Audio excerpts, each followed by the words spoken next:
Then I will explain some investigation that we did in the field of asymmetric catalysis, especially nonlinear effect. It is dealing with asymmetric synthesis. And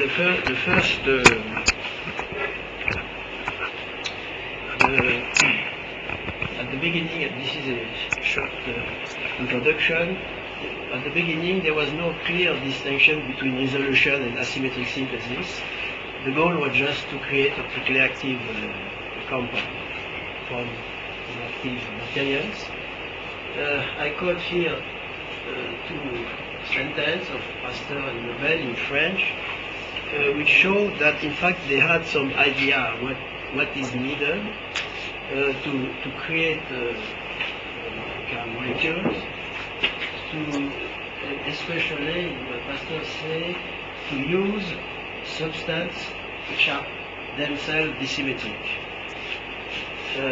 Nobel again discussed this point, but the both were thinking more to circular polarized light.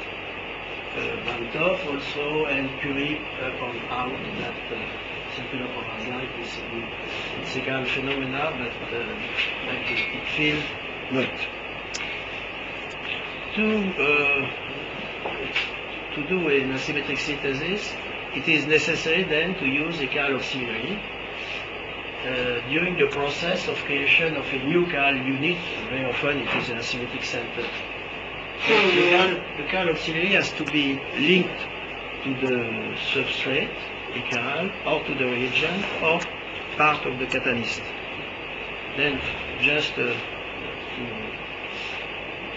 give a simple example, the reduction, so chemical control in the reduction of stearic acid into lactic acid will need that the hydrogen will arrive by the top, and this can be achieved in several ways. And here there is a formal plane of symmetry for the molecule, carbonyl.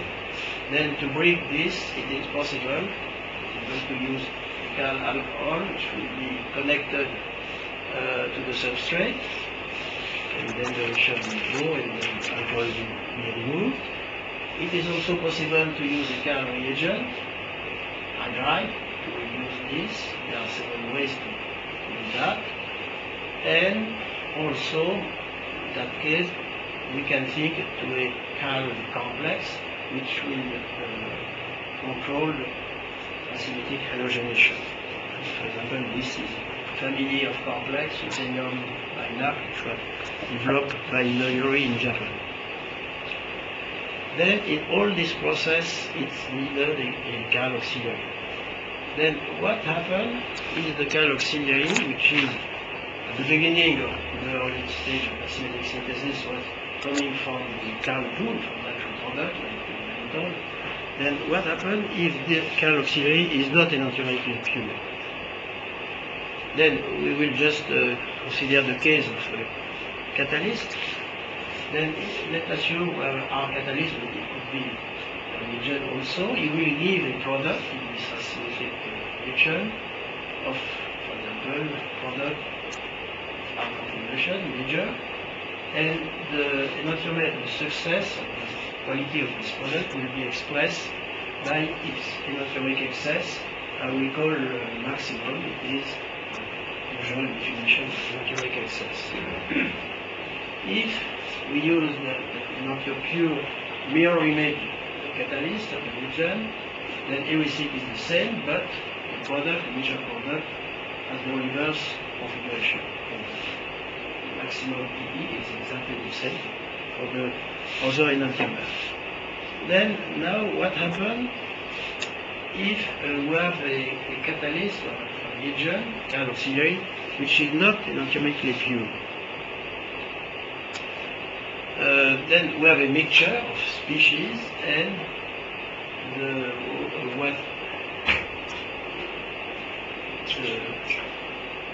we will define the enantiomeric excess. We will call E auxiliary the enantiomeric excess of this mixture. Then if we assume that the two systems are independent, working side by side, it's very easy to calculate the amount of product coming from this route and this route, and then to combine to calculate the enantiomer distribution. Then a very simple equation occurs. Then here, the good parameter is to take enantiomic excess, not the enantiomic ratio. Otherwise, it gives a complicated equation. Then here, the enantiomic excess of the product coming from the mixture of these two routes will be the enantiomic excess which is performed by the enantiomer pure system multiplied by the enantiomic excess of the kind auxiliary. In other way, the enantiomic excess of the product is proportional to the enantiomic excess of the kind auxiliary. If the kind auxiliary is racemic, of course the product will be a racemic. Then this is a simple case, and this equation can be put on a graph. Then if we plot, then this is the usual equation. If we plot the enantiomic excess of the product here in percent versus the enantiomic excess of the kind auxiliary, then when it is racemic, the product is racemic, but where the enantiomer pure system we reach EE for the product, I call EE maximum, and this defines a straight line. This was used, this expression was used very often in literature when a system, for example, a car engine is catalyst use an enantiomer pure kind auxiliary. When the reaction is run, give the EE of the product, and by extrapolation it is possible to calculate the EE given by the enantiomer pure. Then this, there are many examples in literature, especially in the old literature about asymmetric synthesis, and we found with a group of Professor Agami in Paris that this linearity, straight line, is not always followed.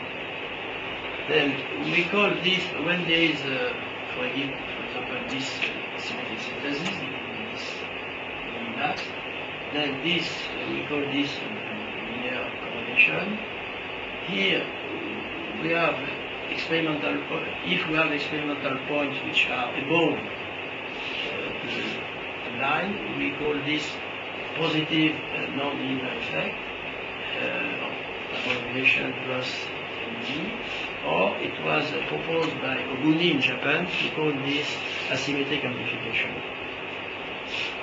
When the experimental points are below a straight line, we propose to call this asymmetric regression. It's a negative non-linear effect. Then positive and negative doesn't mean configuration of the product, it's just that it is above the linear correlation or below. Then this is an interesting situation because for Niger kind of auxiliary which has a given enantiomic excess, we expect at this point, and in fact we have better results. Then for the synthesis, this can be useful. Then the example that we published in 1986, we investigated three conditions.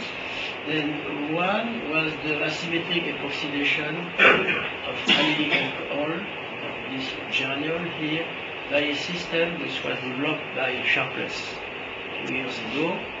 Then it is the oxidant is hydroperoxide, attributed hydroperoxide. oxide, and it is mediated, it can be catalyzed for technical information by a titanium complex with a mixture of titanium oxide and diethyl tartrate. This is the mixture of diethyl tartrate. Then it is very simple. It is 2 enantiomer diethyl tartrate are available to make mixture of diethyl tartrate, and we obtain this curve which is a little bit above the sulfide. We also developed at that time, a few years before, asymmetric oxidation of sulfide to sulfoxide. And we found that the modification of the sharpness region by introduction of a controlled amount of water give a quite good system to the sulfoxidation, formation of sulfoxide. In fact, this process we didn't patent at that time. There was no reason. But a few years after appears a very important drug, omeprazole, Astra company. It is anti-ulcer, and it is a chiral sulfoxide. It is a sulfoxide, and when an enantiomer is more active, and it produces a large amount by modification of this method. Then here, we had the negative nonlinear effect, depletion, which with respect to the linearity. There were a few years after, there were many reports on deviation to the linearity. This is a very simple experiment. If this type of experiment, what is needed is to have one enantiomer and the racemic, or to have the 2 enantiomer, to be able to make the mixture of enantiomers for the plot. One of the very strong positive nonlinear effect, asymmetric amplification, was described in 1989 by Noyori in Japan in the addition of diethyl zinc and benzyl anhydride. He used as a catalyst this amino alcohol, which can be prepared from camphor, and the catalytic element. In fact, the catalyst is first there is a reaction of this alcohol with anti-zinc, and it's a zinc alcoholate, which is in the system. And this gives a very strong asymmetric amplification. I think this is when the ligand is theoretically pure, it's a good catalyst in 97% E, enantiomeric excess. But if the enantiomeric excess is decreased of the ligand, there is no much change in the E of the product in this point, about 20% enantiomeric excess in ligand. It's still working very well. And this can be a very useful way for some reaction where it is difficult to prepare enantiomerically pure chiral auxiliary, just to use the enantiomerically impure system.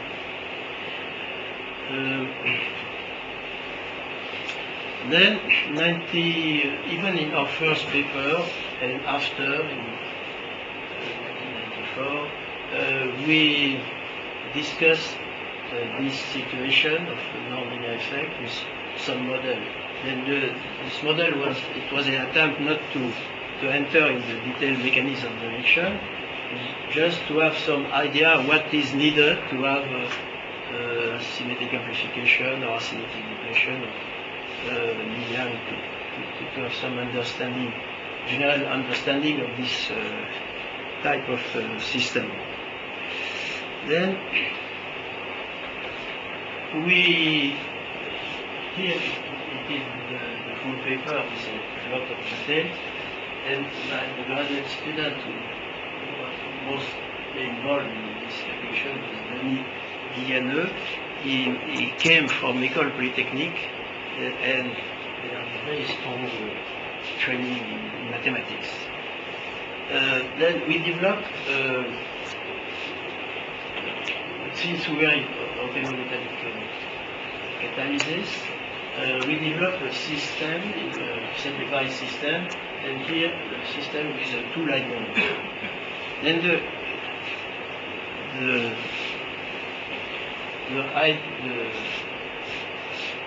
in fact, it is possible to go to more complete system, 3 ligand, 4 ligand. We did with 4 ligand. But here I will just summarize with 2 ligand. Then we consider that we have a pool of KaganC, starting material, and we call we express the ionotropic excess of this starting material like EE auxiliary. And then this was used to create complex, catalytic complex with 2 ligands. Then we assume that we have the full transformation, and we have the box here. We have 3 complex, then the minimum set of catalyst is the 2 homochiral catalyst and the heterochiral catalyst. So we simplify, assume it is a meso complex. And here, if it's not necessary, we assume that it is an equilibrium between the two, the homochiral and heterochiral complex. At the steady state, we have the quantity X, Y, Z of the 3 species. The 3 species are catalysts with different efficiency. Of course, the two homochiral catalysts will have the same rate constant. And the mesocatalyst is a diastomer of the first, then it is different. In principle, it is different. It can be very, very different. But what we are sure of the mesocatalyst, it will generate a racemic product. Then, these 2 enantiomeric catalysts react exactly the same rate constant. The only thing, the product, the EE of the product, are of opposite side, opposite configuration. Then to treat kinetically this simple system, we took we simplified by taking a parameter, the relative rate constant, and the ratio of this by respect to the rate of one of the homochiral catalysts. We call it G, and it is in fact qualified the activity of the racemic catalyst, and beta, which is the amount of the mesocatalyst. And with these 2 parameters, with very simple calculation, we end with this equation. Instead of the usual equation in which the enantiomeric excess of the product is proportional to the enantiomeric excess in the KaganC, and with this which is the maximum. In fact, we have the same product, but a fraction here, additional fraction, in which appear the amount of the mesocatalyst and its reactivity. And then there are several possibilities. If G is 1, then the same rate constant here, or beta is low, is no mesocatalyst, then this fraction is 1, and then we have linearity. Otherwise, if the mesocatalyst is very fast by respect to the homochiral catalyst, then you will produce a lot of racemic product, and in fact it will give a negative non-linear effect. EE here will be multiplied by fraction lower than 1, and in the reverse, if this is a slow reacting, slow catalyst, then the product will be produced with a positive non-linear effect. There are many possibilities to present the model. Another one that we put in this paper, which is inspired by the memory chemistry, we call this reservoir effect. Here the complex with two ligands are the catalyst. But it could be also that the catalyst is a complex with one ligand. But if then we have R and L and R and S, but if there is a dimerization or association between these two to give a meso complex, and if this is active, in that case, it is a way to store racemic from the mixture of the two ligands. It is a way to store racemic composition, and then what is working will be of higher enantiomer excess. It is what happened in the case of urine. And there are many possibilities, but this show that the complication arrive and the non-linearity arrive when there are diastereomeric species which are produced. One point that we didn't discuss in our papers, because we focus on enantiomer excess, not on reactivity, it is reaction rate. In fact, we are not in kinetics, and we didn't thought to that. And in fact, non-linear effect change the activity of the catalyst, and the rate will depend on the enantiomeric excess of the kernel auxiliary. And this was pointed out by Donna Blackmon in 1997. I think it was her first paper in the area of non-linear effect. Then she took the ML2 model that we present, and she took also the experimental data that we gave for the asymmetric approximation, and she calculated that there was, in the case of asymmetric approximation, a rate decrease. In fact, it's very simple. It summarizes the situation. If for example, there is a reservoir effect which gives an asymmetric amplification, then there are less catalysts which is working. Then the rate will decrease for a low enantiomeric excess. This is very often observed, and if there is a negative nonlinear effect, if the mesocatalyst is a fast catalyst, as when we go from enantiopurity to racemic composition, then we increase the rate. This is often found. And if there is no nonlinear effect, the rate is independent of the reaction of the enantiomeric excess. There are many examples of nonlinear effect, especially in organometallic catalysis. Usually it is two complex which are involved are complex with two ligands, or bidentic ligand, with two ligands. And here I think it's one of the few cases in which example with three ligands. It is a publication of Naga, and Eto deals under reaction, double bond, and here this heterocycle, and this ethoxy is used to give the double bond acidic treatment.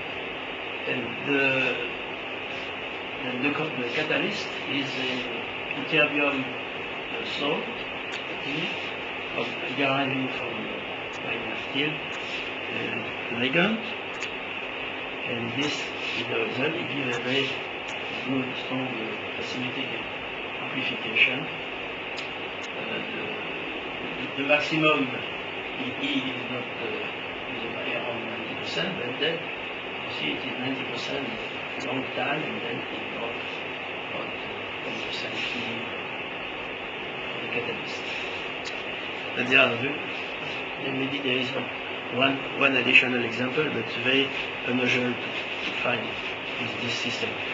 This is, I tell you, it's mainly organometallic catalysis. When we start, it was only organometallic catalysis. Now there are some examples of organic catalysis.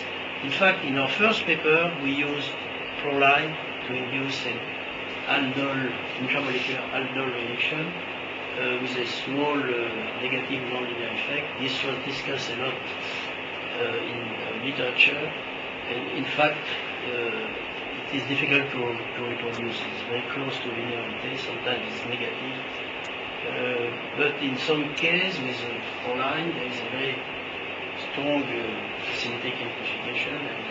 And Nova, I'm sure, day after tomorrow we'll talk a lot about catalysis with amino acids and maybe asymmetric amplification. The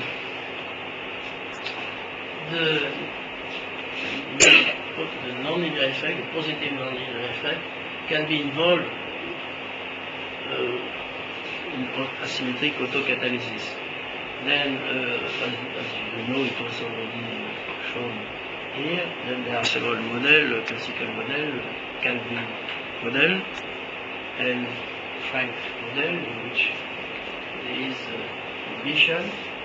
And then this, especially Calvin, say that the autocatalysis will be one tool for the origin of homochirality. And it is necessary to devise a complex system, and I will present the situation in another way.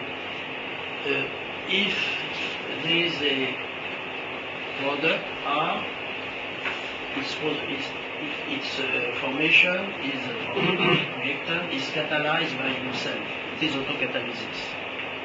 And let's assume it gives 100% enantiomeric excess, and if perfect, then he can reproduce himself for a long time. But in the real chemistry, asymmetric synthesis, it's very difficult to achieve 100% enantiomeric excess. It can be very high, but 100% is difficult. And then even synthetic chemists, when we achieve 99% E, we are very happy. But then if this reaction was 99% E instead of 100%, then what happens? It's in simplifying representation. After one catalytic cycle, the catalyst 100% will produce 1 mole of 99% E. It means, in average, it will be 99.5. And then this will be reused for another catalytic cycle, and it will produce again 90% of 99.5, 90, and so on and so on. Then, as soon as the reaction is in progress, then there will be a kind of erosion of the EE of the product, because the asymmetric catalysis, autocatalysis here is not 100% E, 99. And one possibility to counteract against this slow E erosion is to combine asymmetric autocatalysis with a reaction in which there is an asymmetric amplification. Well, this is autocatalysis is very difficult to find in literature, and in addition, with asymmetric amplification. And for a long time there was nothing in literature, and there was a breakthrough in 1995 when Soai showed that it's possible to take a pyrimidine aldehyde, isopropyl zinc, produce this alcoholate which in presence of a small amount of this, and it catalyzes the formation of the same product with a high enantiomeric excess. And this, you will hear all the detail in a few minutes, but I took from this first paper this graph, which is published. It is the plot of all the experiments that he did using this as a catalyst of various EE, and then these are independent experiments. I think it was 20% catalytic ratio. And this is the EE of the product by removing the E of the starting material, and there is a very strong acidity modification. Now I would like to stay in the organozinc reaction and show you one observation that we did on the gain-19 zinc addition of benzaldehyde. It is published in literature that Ono and Kobayashi they describe a way to make this reaction by addition of titanium as a propoxide, as a co-catalyst and a cal ligand. I will not enter in the mechanism of this reaction, but just the cal ligand here, in catalytic amount, is a bisulfonamide of this phenamine, which is very cheap. And for example, with CF3, this triflate here, CF3, it gives about 98% PE from the product. And the author described the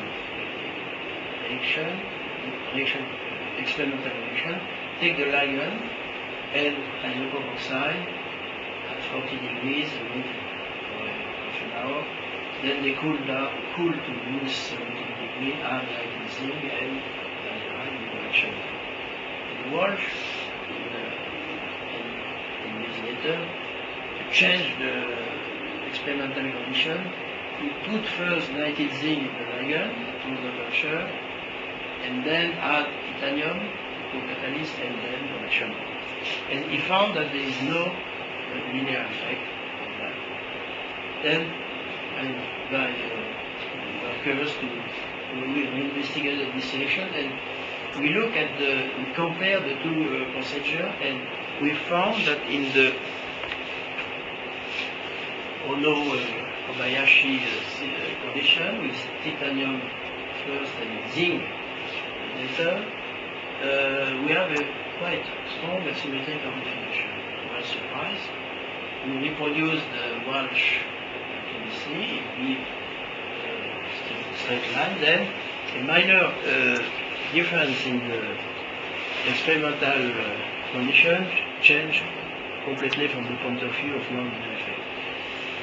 And there can be some mechanistic consideration, but in fact the explanation is very simple. It is not what we expected at the beginning. It is that this triflate, which is the starting carboxyl, is the reaction is non-intolerant. And in fact, this compound is not very soluble in toluene. And this can be when you quantify, for example, if you take 19 milligrams, 10% PE of this compound in 1 liter of toluene, this is the reaction temperature, and fixed minus 17 degrees. We recover a lot of precipitate, and the small amount is 96% EE. Then in solution, there is a very high EE, and it doesn't reflect the initial EE. Then, in fact, what happened is the following. Now we understand pretty well. When to mix in the Ono process, to mix titanium isopropoxide and the ligand, do nothing in toluene, but there is a lot of insoluble material. There is a splitting of the natriumic excess, and in solution there is a high natriumic excess. Then when diethyl zinc is added, it reacts with this, giving a soluble species of high EE, for the small part which is in solution. Then this is the catalyst. Well, then this will react with titanium and give the catalytic species, which will generate a lot of the product with high EE. And in the Walsh experiment, in which diethyl zinc is added first, it happened that the zinc complex is soluble in toluene, then there is no splitting of enantiomic excess, and everything then give linearity. Can you see the plot EE versus E product versus E of gal auxiliary is can give some useful information. We look at this triplet by DSC measurement. We measured the various parameters, the melting point of arsenic is around 40, the enantiomically pure, lower, and detected composition is possible by to reconstruct the phase diagram. Then it is a case, and there are many cases like that, in which the arsenic is very insoluble, and sometimes in catalytic reaction, when small amount of the carboxylate is used, it is not always detected if it is soluble or not in the reaction medium. Then here you can say that, in fact, the precipitation of the racemic composition at the beginning is a kind of reservoir of racemic, but not in solution, outside of the solution, which improves the enantiomic excess of what is working. This is a case that you don't find in literature because the people don't like to publish things like that. But I think it's interesting. When you have a very strong negative nonlinear effect, very strong anti-asymmetric amplification, it can be a source of difficulties, and I just plot one extreme case. If this is the actual curve, but somebody has a cal auxiliary, a ligand, which is difficult to obtain enantiomically pure, and the highest he could get is 95% EE. Then he said, oh, I will not waste my time to resolve fully. I will try immediately to see if it's a good catalyst for the reaction to explore. And then he expects, if it is a good reaction, high EE, and in fact he observed 10% EE. Then he said, it is a disaster, I will try to make another ligand. And he missed completely that this ligand is very good when it's enantiomically pure. That, for example, in this ligand, enantiomically pure is 97% EE. He cannot see that, he cannot extrapolate from this point. Of course, he has to remove all the minor enantiomer. Then he missed the efficiency of this ligand. Okay. Then to explain the nonlinear effect with asymmetric catalysis, then there are some simple models, and one key is that there are some diastomic species, heterochal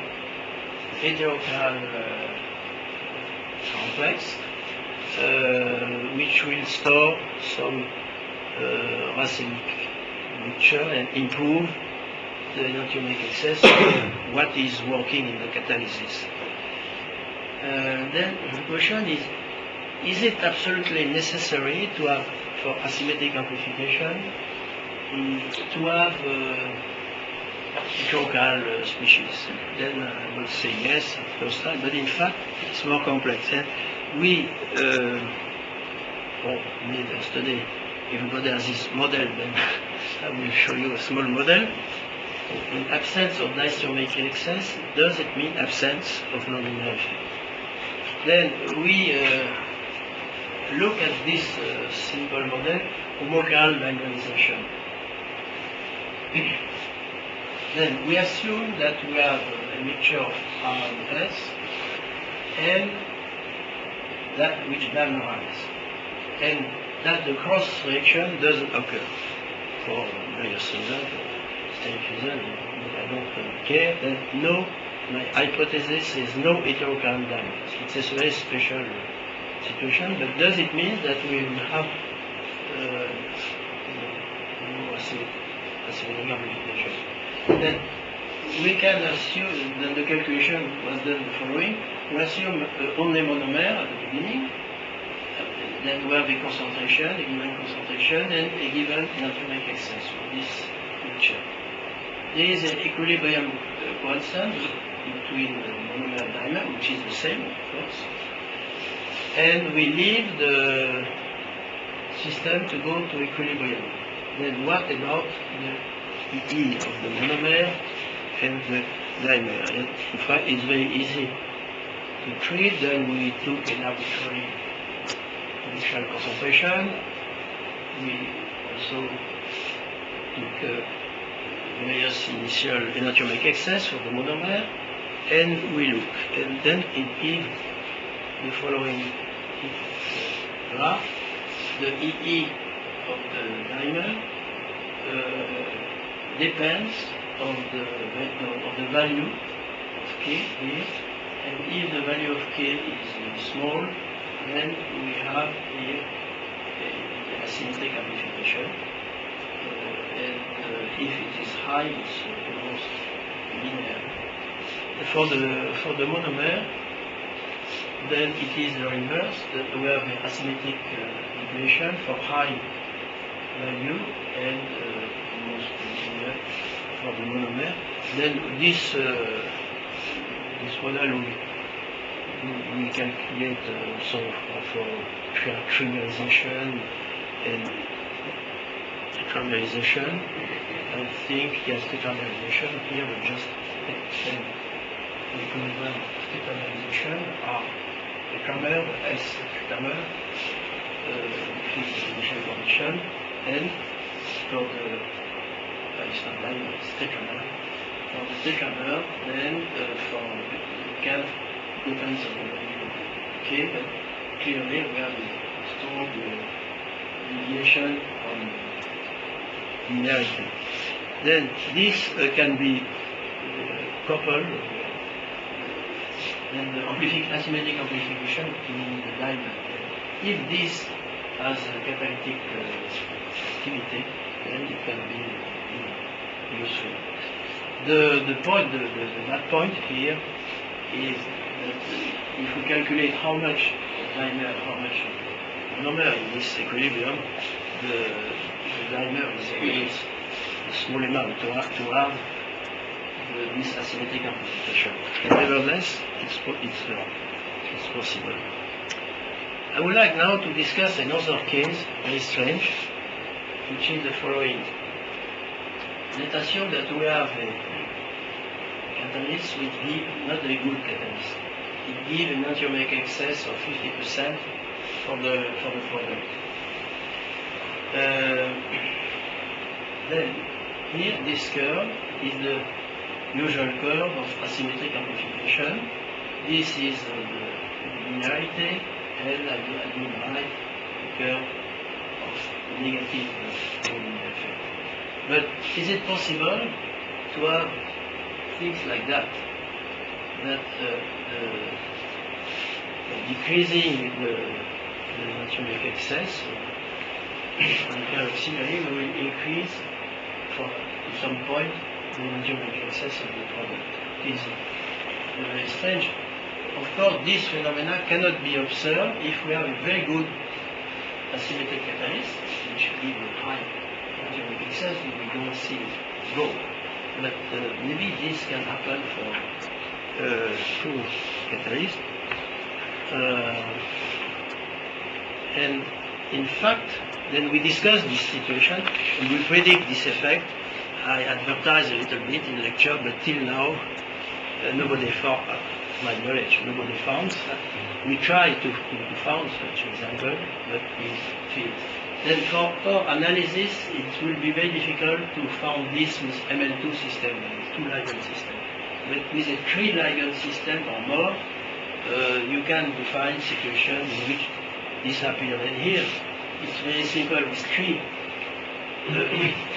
ligands. Then the possibility of minimum set of complex is RRR, SSS, the homochiral, and RRS and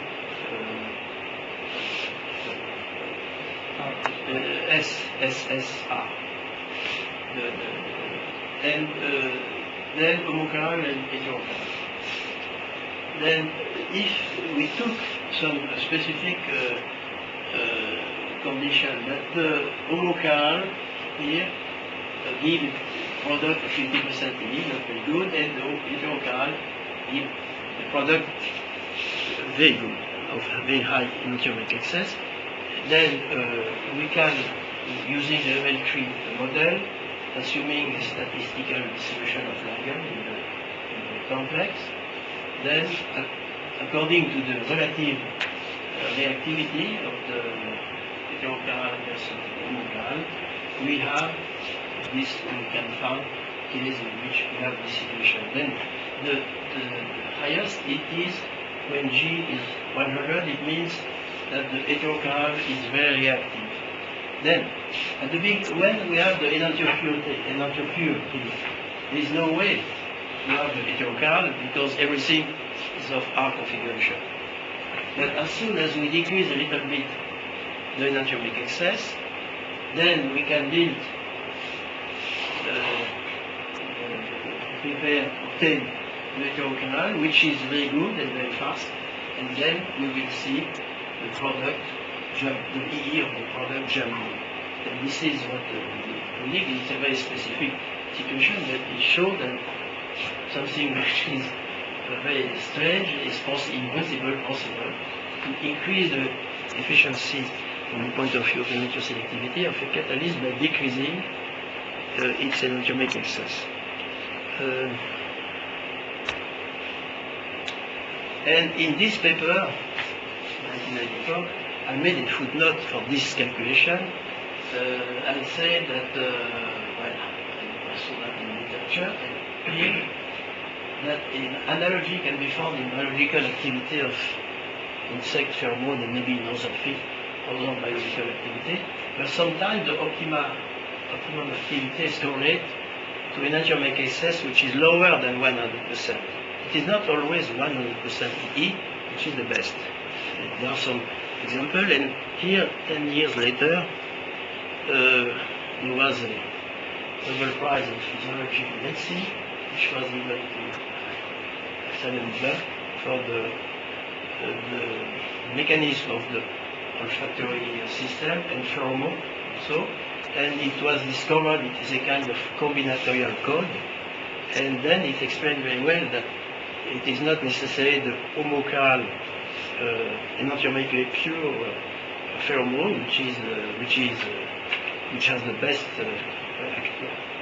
biological activity. It could be enantiopure pheromone giving the good combinations. Well, conclusion.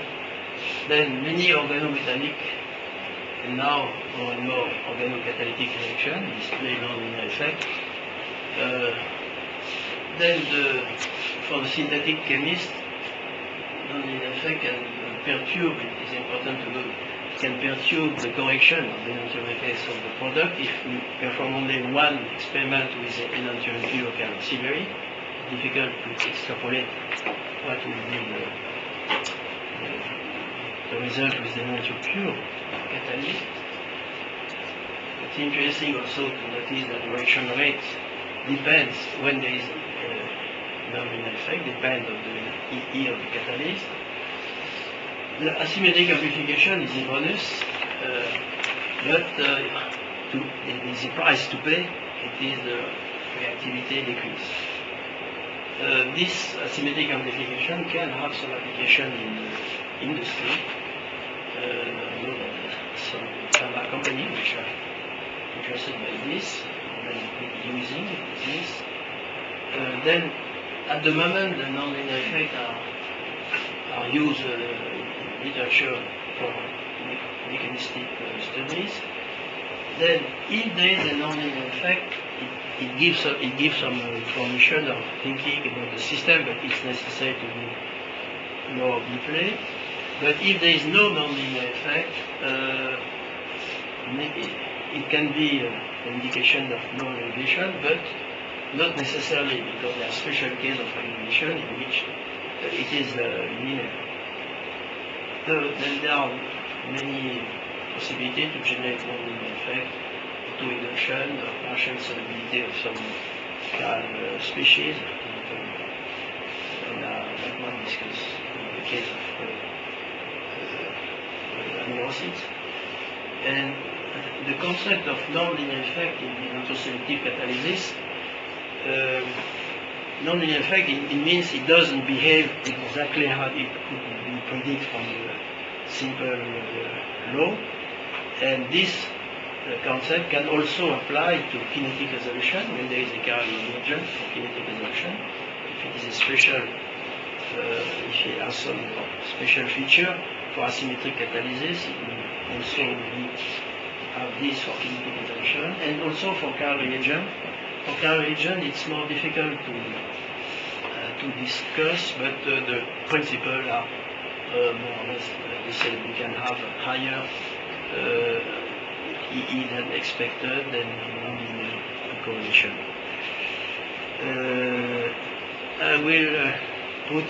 I put here the name of any of my students or co-workers who work on nonlinear effect. Then the detailed paper was involved Denis Lianeux for the models. More recently, then with the this triflate, Benoit Ferber and postdoc from India, Ayana, who work on this way. Dr. Tsukamoto work on the dimerization problem. And this was the initial paper, was joint work with Professor KaganC. And these are published, as you see, we supported this type of investigation. And I think that's enough time. And thank you very much.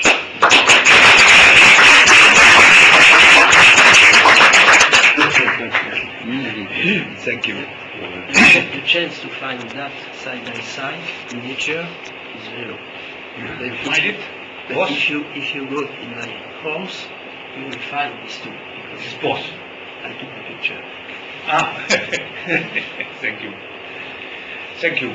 So, as far as the origin of life will be concerned, the best should be to find emergence of homochiral catalysis with nonlinear positive asymmetric amplification.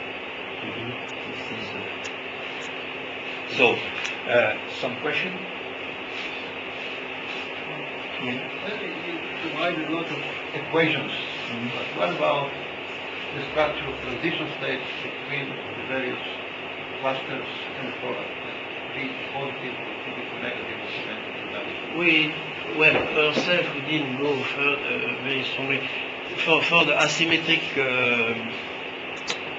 epoxidation of anilic alcohol, the first example that we studied, then we use in the discussion the Sharpless hypothesis that the dimer for epoxidation, that the complex for epoxidation is a dimer, 2 titanium and tartrate, and then we have in that case diastromeric complex, and we analyze our curve by this way, the heterochiral dimer, homochiral dimer, and homochiral dimer is a bit more active.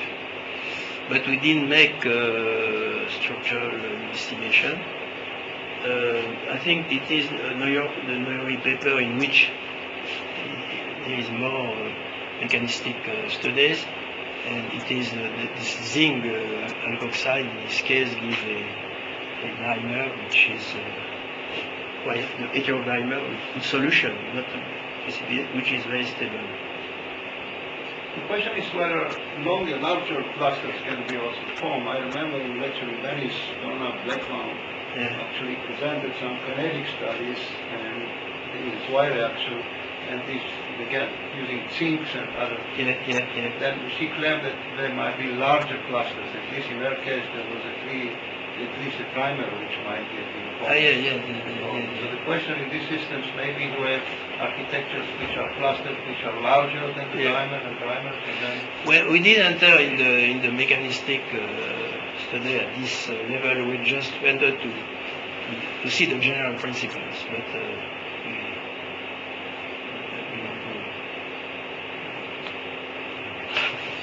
Gunther, you showed us the case where the catalyst is a monomer, but it can dimerize. Yes.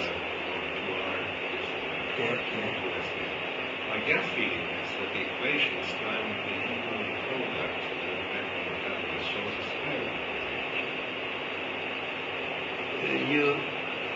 on the total catalyst concentration. My gut feeling is that the E describing of the product shows the square root relationship with respect to the total catalyst concentration.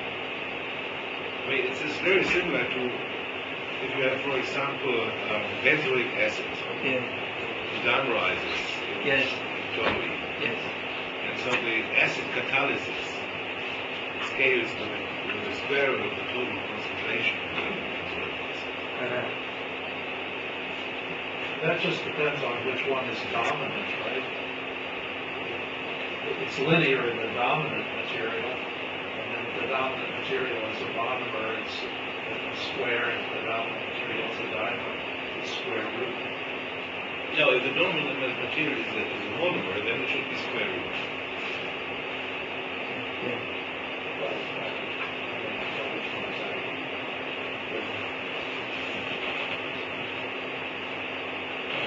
Okay, maybe we should discuss this later.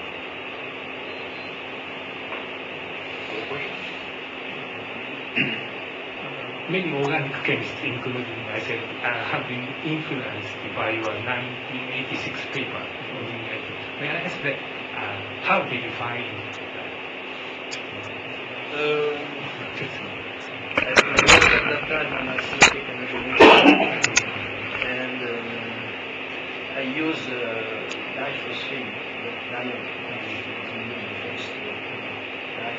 diphosphine, and I wanted to check.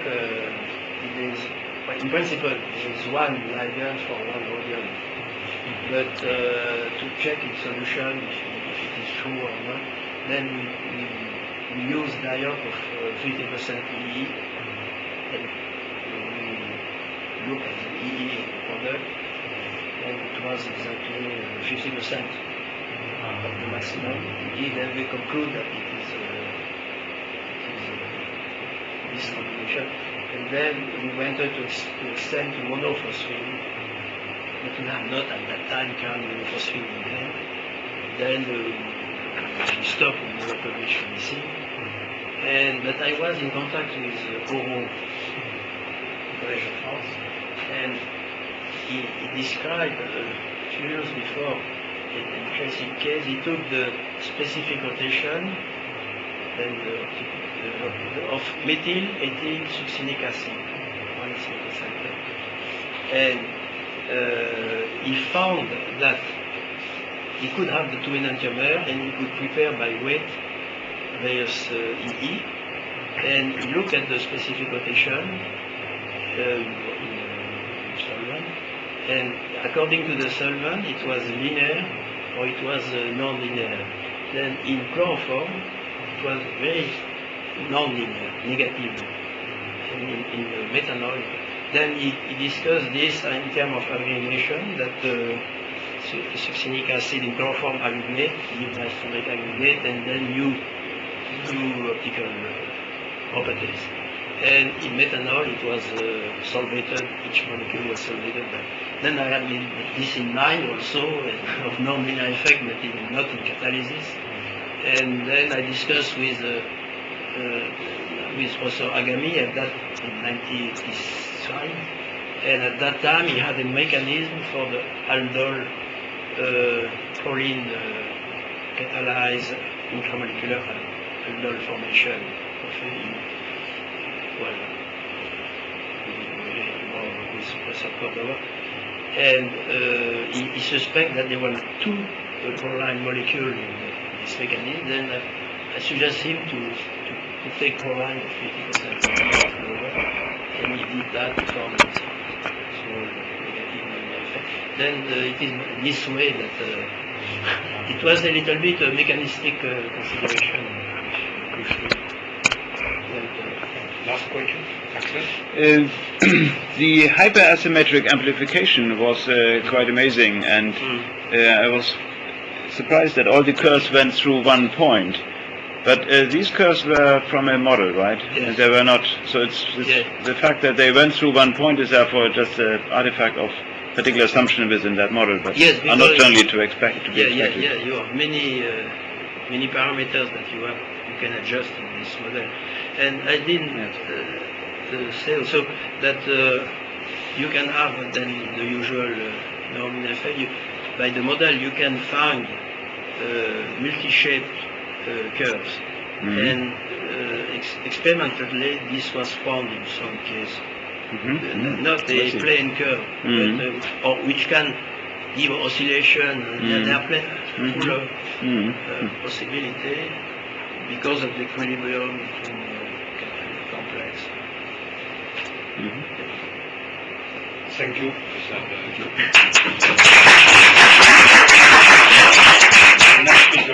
The next speaker is Ken